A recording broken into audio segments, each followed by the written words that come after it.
जय हिंद एवरीवन, मेरा नाम अभिनव दुबे और आज मैं विजाक गैस लीक के बारे में डिटेल इन्फॉर्मेशन लेके आया हूँ जो कि आपके एग्जामिनेशन के लिए बहुत ज़्यादा इंपॉर्टेंट है।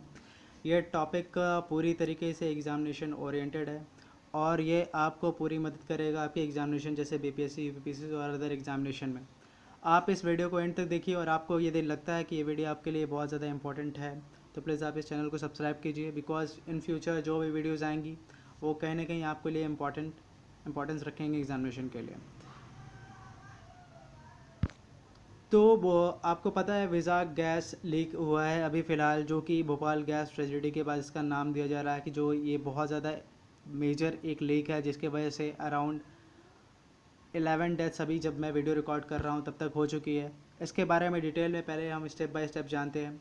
विजाक बेसिकली जो नाम है वो विशाखापट्टनम सिटी का नाम है, विजाक के नाम से जाना जाता है, जो एक बहुत ही फेमस सिटी है आंध्र प्रदेश की।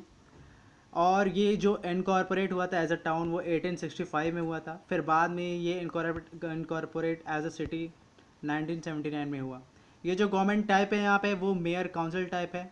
फिर इसके बाद से जो बॉडी यहाँ के जीवीएमसी की है। अब आप हमें जीवीएमसी और वीएमआरडीए का फुल फॉर्म कमेंट बॉक्स में लिख के बताइए और वो क्या है इसके बारे में बताइए।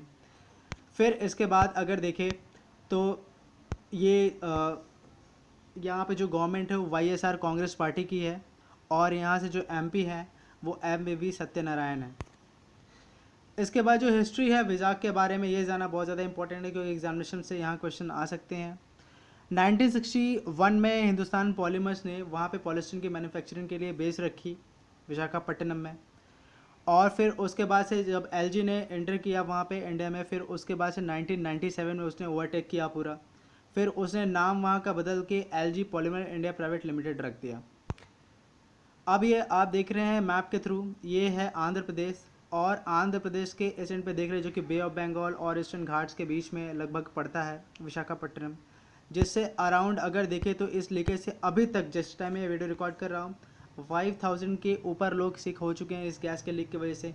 यहाँ 8 किल लिखा है लेकिन अभी 11 डेथ्स हो चुकी हैं, 11 डेथ्स रिपोर्ट हो चुकी हैं, एनडीआरएफ ने ऐसा क्लेम किया है। फिर इसके बाद देखिए तो ये एक मैप है जहाँ से आपको रेडियस क्लियर होगा। जैसे ये बीच में 1.5 किलोमीटर लोग सिवियरली इन्फेक्ट हुए हैं, इससे अफेक्ट हुए हैं। फिर इसके बाद से फर्दर और 3 किलोमीटर या फिर उससे ज़्यादा भी लोगों को स्मेल अराउंड 15 ये कहा जा रहा है कि 15 किलोमीटर तक इसकी स्मेल गई हुई है। फिर ये एक सैटेलाइट इमेज है जिसमें कोर और एरिया और ये क्लियरली पता चलता है कि ऑल डायरेक्शन से जो वार्ड डिवाइडेड है। अब यहाँ पे जो वहाँ पे चूँकि मैंने जैसा कि बताया है कि जो विजाग है वो बहुत ज़्यादा फेमस है। ये जो फेमस होने का रीज़न भी बहुत ज़्यादा है कि वहाँ पे नेवल बेस है विशाखापट्टनम में। जो नेवल बेस है वहाँ से कोर एरिया से वो 9.8 किलोमीटर है लीक साइड से। फिर उसके बाद से विशाखापट्टनम से वो उस लेक साइड से जो एयरपोर्ट है वो भी अराउंड 5 किलोमीटर 4.9 किलोमीटर्स है। अब इस लीक के बारे में कुछ इंपॉर्टेंट इंसिडेंट जान लेते हैं। बेसिकली जो यहाँ पे थाउजेंड्स जो हुए हैं वो सिक हो चुके हैं इस गैस लीक की वजह से। फिर यहाँ पे जो एरिया है जहाँ पे गोपालपट्टनम कहते हैं जो कि आउटस्कर्ट माना जाता है विशाखापट्टनम का, वहाँ पे ये हुआ है अराउंड 2:30 AM पे। और जो ये हुआ तब जब वहाँ पे वर्कर्स जो हैं वो फिर से रीओपन करने जा रहे थे मैन्युफैक्चरिंग को, तो उस वक्त ये ट्रेजिडी हुई। जिस वक्त ये ट्रेजिडी हुई बहुत सारे लोग उस समय सो रहे थे, तो बहुत लोग को इसके बारे में पता नहीं चला और ये बहुत ज़्यादा ही हजार्डस हो गया। जो गैस इसमें जो लीक हुई है, जो कि ये भी एग्जामिनेशन पॉइंट ऑफ व्यू से बहुत इंपॉर्टेंट है कि जो गैस है उसका नाम जो वो स्टायरेन है। इस स्टायरेन का जो मॉलिकुलर फॉर्मूला है वो C8H8 है। इसके बाद से इसका जो और अदर नेम जैसे इथाइल बेंजीन के नाम से भी जाना जाता है, विनाइल बेंजीन के नाम से जाना जाता है, फिनाइल एथिन के नाम से इसको जाना जाता है। ये एक ऑर्गेनिक कंपाउंड है जिसका अब अगर फॉर्मूला थोड़ा सा ओपन करके देखें तो वो C6H5CH डबल बॉन्ड CH2 है। बेसिकली ये तो कलरलेस कहा जाता है लेकिन कभी कभी हमें ये येलोइश कलर का भी दिखता है। अब इसके बाद से जैसा मैंने बताया इसका मॉलिक्यूलर फॉर्मूला C8H8 है। अब इसका इफेक्ट क्या होगा? अभी रिसेंटली एम्स के डायरेक्टर ने ये क्लेम किया है कि ये जो इफ़ेक्ट होता है स्टायरीन का, ये एक्यूट रेस्पिरेटरी इफेक्ट इसका बहुत ज़्यादा होता है।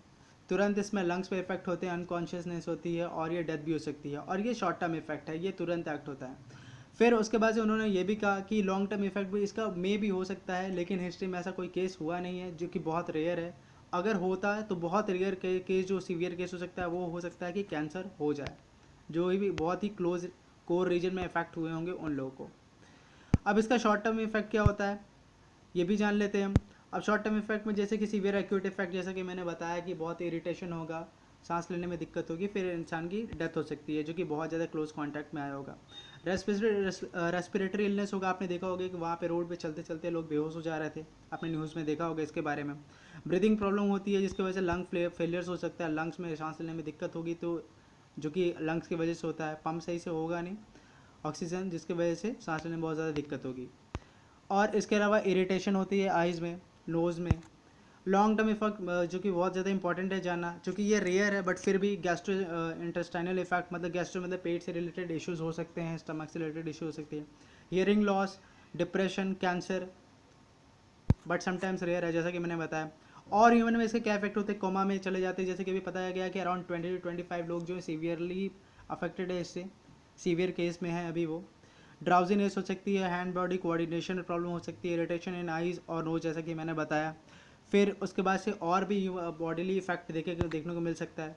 इसको मैंने और ये क्या कि ये स्टारिन जो है बहुत ज़्यादा इफेक्टिव, इसके बारे में मैंने ये यहाँ पे किया, आप इसका स्क्रीनशॉट ले सकते हैं, आपको समझ में आ जाएगा।